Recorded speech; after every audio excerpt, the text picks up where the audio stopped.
Palestinians, they choose violence. So now people who are saying Jews, never Israel choose violence, actually. Always Arabs were the aggressors. 1948, 1967, 1973, all of these dates, they were just attacking Israel, trying to get rid of them. And actually, the most famous slogan in the Arab world was, "We will throw them in the sea." We will just get rid of them and throw them in the sea. Why? They say they cannot have an Arab Islamic land. Period. Not 1 inch, not 10 inches, not even 1 meter. They can't. Zero. Actually, in 1967, I will read this to you. After their defeat, they went to Sudan, to Khartoum, and they made a huge conference. And they came with what was famous back then. They called it the 3 no's. No peace, no negotiation, no recognition. They choose not to recognize. Now they want to go back to 1967, give us the land which is the West Bank and Gaza. But you choose violence. You choose to fight. So it's not accurate that Israel took a state called Palestine, kicked the Arabs out of it, and they just like came from Europe. That's really a false narrative. People should dig a little bit into history and should find out. Hi, everyone. David Wood here with Brother Rashid. Brother Rashid. Yes. I've been hearing about this place called Israel for a little while. You heard of this place? I guess, with the news? Yeah, I've heard about it on the news. And I've been watching lots of programs, people explaining the situation. And as far as I've been able to gather from watching news programs, and especially from watching Muslim videos explaining the situation, here's what happened. Yeah. For many centuries, you had a group of people right there in Palestine. They're called the Palestinians. And they're there minding their own business. And then all of a sudden, a big group of Jews show up, push them off their land, kick them off their land, force them into camps, and then Jews take over and begin oppressing everybody. And so now you've got these people who are forced off their land by Jews. They're forced off their land, and now they're freedom fighters just trying to get their land back. And who would deny a person a right to try and get your land back once you've been kicked off your land by what are now occupiers? That's the version of events I'm getting from the news. Now, do you think, how accurate do you think that is? I can add to it. They also give an example. If somebody comes to your house and take over all the rooms in your house and leave you in a small corner, what are you going to do to him? And they give different examples, or kick you out of your home and took it. Yeah, that's not self-defense, right? I mean, it's self-defense. Who's going to deny self-defense? The problem, it's not true. It's like the Jews, they came from Mars or from another planet as aliens, and suddenly they popped up there. Or the version they give is like they came from Europe. That's not totally true. You have to say some of them came from Europe, some of them were there all the time, and some of them we kicked from our Arab countries. Wait, just to be clear, the Jews who are there now, who are there now, you're saying they came from different areas. Some, there had always just been Jews there. There had always been Jews there.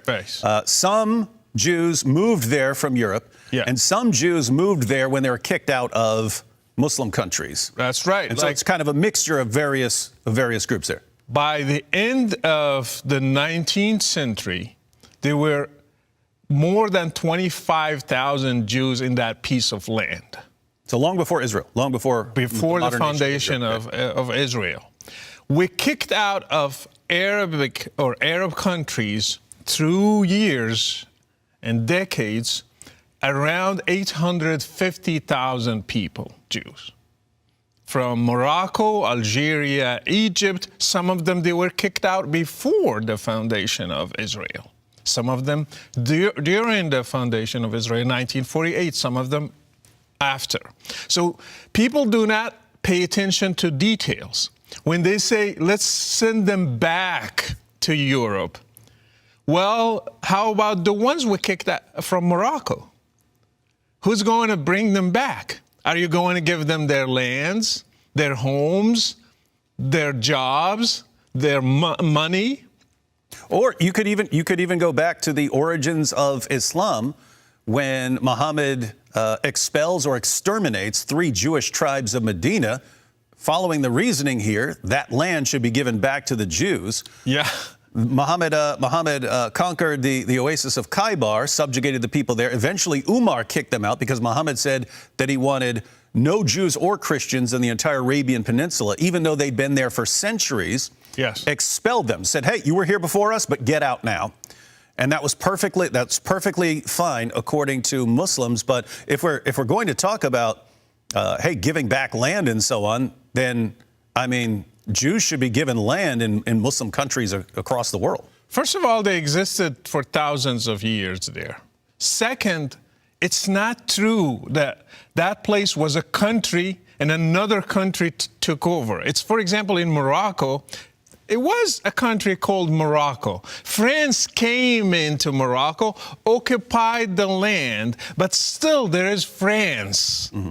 So we can tell, go back to your country. This is our country. It wasn't like that in Israel. That land never was called, there was no state called Palestine. So it was, first of all, it was under the Ottoman occupation.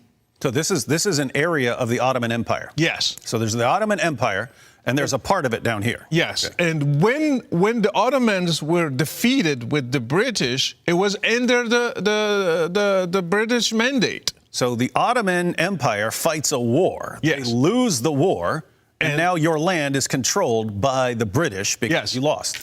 And then it was divided. That whole region was divided to countries. Jordan didn't exist. Lebanon didn't exist. Other places didn't exist. So they started dividing. Oh, let us give this land to these people, all of them in the 1920s. So Lebanon, Jordan, and then the turn, Syria, for example. And when Jews saw Arabs are taking these lands, they say, hey, can we have a land for us because we are afraid of these guys? Every time they get mad, they kill a bunch of us. Mm-hmm. Can we have like our own state?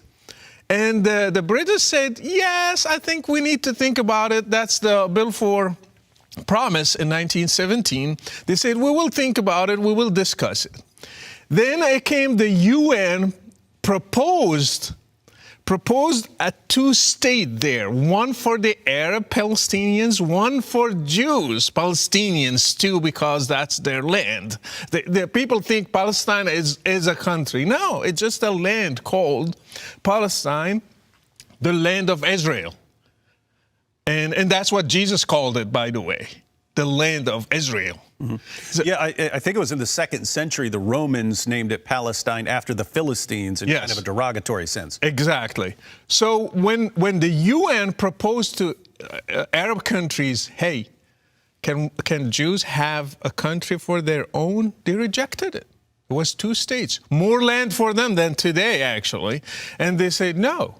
We don't want that. So Israel went and they declared themselves as a state. They said, fine, you don't want a land for you. We want a land for us. So in May 1948, they said, we declare we are an independent Jewish state. On the 14th of May. The 15th of May, Arabs attacked Israel, the new state. They got defeated. They lost more land.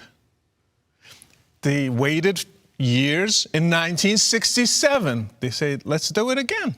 They gathered more countries. They attacked. They got defeated. This time, they lost the West Bank because it was under Jordan, They lost Gaza. It was under Egypt. They lost Sinai, which was belongs to Egypt. They lost the Golan Heights. They lost so many lands.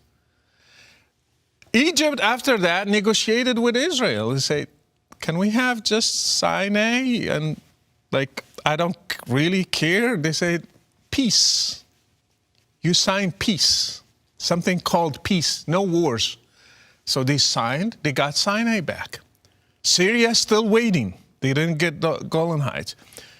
Palestinians, they choose violence. So now people who are saying Jews, never Israel choose violence, actually. Always Arabs were the aggressors. 1948, 1967, 1973, all of these dates, they were just attacking Israel, trying to get rid of them. And actually, the most famous slogan in the Arab world was, we will throw them in the sea. We will just get rid of them and throw them in the sea. Why? They say they cannot have an Arab Islamic land. Period. Not 1 inch, not 10 inches, not even 1 meter. They can't. Zero. Actually, in 1967, I will read this to you. After their defeat, they went to Sudan, to Khartoum, and they made a huge conference. And they came with what was famous back then. They called it the 3 no's. No peace, no negotiation, no recognition. They choose not to recognize. Now they want to go back to 1967, give us the land which is the West Bank and Gaza. But you choose violence. You choose to fight. So it's not accurate that Israel took a state called Palestine, kicked the Arabs out of it, and they just came from Europe. That's really a false narrative. People should dig a little bit into history and should find out. So the myth is there's this group, they're the Palestinians, they live in their land that is Palestine, they have their country, and then they get invaded by Jews at some point, kick them off their land, and now they're fighting to get their land back that was theirs. That's the myth. The reality is you always had some Jews there, and you had other groups there. You had Arabs from other areas, and you had Assyrians, and you had all kinds of people. You had Christians, you had Muslims, you had Jews. Jews, historically, wherever they go, end up being persecuted at some point, and so they have to keep being exiled from wherever they go. They end up being exiled, yes. And so some Jews. This is the thrust of Zionism. Hey, when we're getting in trouble in various places and people are persecuting us, what if we had our own place to go? Right. That we would actually be safe and could defend ourselves and not rely on other people to defend us because they will turn on us very quickly. That's true. And then so some of them go there and they're just buying land. They're just buying properties and stuff when they're going there, buying more and more land. And then eventually you've got, but that's not its own country. That's an area of the Ottoman Empire. The Ottoman Empire fights in a war, loses. Then that area is under the control of the British. Yes. And there are Jews there, there are Christians there, there are Arab Muslims there. And the Jews say, hey, can we have a piece of land here that we control? Yeah. Because we don't trust these guys. I mean, keep in mind, this is right after World War II. Yes. Hitler was meeting with the Grand Mufti of Jerusalem on plans that after he finished up there in Europe, he would come down and help them exterminate the Jews down there. Yeah. And so it kind of makes sense for Jews to say, can we please have an area where they are not under, these guys who openly admit that they want to exterminate us, are not in control over us. And there were some massacres during those times before 1948. Arabs attacked Jews, and there were some wars. We call them the Harb al-Turuq, is like the war of streets. The Arabs did just attack Jewish homes and they just burned them because they heard they want to take over, they want to be a state. So let's eliminate them before anything happens. So they were attacking them. And actually, I have a friend, he told me, well, my grandpa used to be in Haifa and we still have the keys. So you are not right when you say they didn't take our homes. Actually, they took my grandpa's home. And I asked him, your grandpa, was he fighting with them to have a state or against them? He said he was fighting with the Arabs against them. I said, okay, if he was the enemy from within, what do you think will happen to him? Like in any state, somebody who is pulling his arms to you and he's saying, get out, I will kill you here. When you win the war, what are you going to do? So that's what happened to some. They took their homes because they lost the war in 1948. Not because they didn't want them to live in Israel, because right now there are 2 million Arabs who are called Arab Israelis who have an Israel passport. Yeah, so as long as they didn't fight against Israel, yes, they were allowed to stay there. And a lot of the people that are now considered refugees were groups where the surrounding Arab countries said, hey, as soon as opening day, we're going to go attack these Jews. Yes. Everyone else, get out of here. Yes. If you don't want to be massacred too, get out of here so we can tell the difference. Those who left got off the land so that Jews could be massacred. Well, Jews won the war. The Arabs who stayed there, they were fine. They're still part of Israel. Yeah. The ones who left to get out of the way so that Jews could be exterminated, then they were told, actually, we don't trust you guys to come back in here. We don't trust you guys to come back in here because you are in favor of us being exterminated. And now when they say Israel is an occupier, the term occupier has two meanings. And actually, Muslims and Arabs are fooling Westerners with this term because in reality, the United Nations and other nations, they call Israel as an occupier. But why? Because it still didn't give full independence for Gaza and the West Bank only. Yeah, so that's when a college student is saying Israel's an occupier, they're saying, hey, you're not giving Gaza total freedom, so you're occupiers. Yes. Okay. Arabs and Muslims, they think that whole land belongs to Muslims. And the Jews, 7 million Jews, should be kicked out, sent to the sea, killed, whatever. They should not have an inch.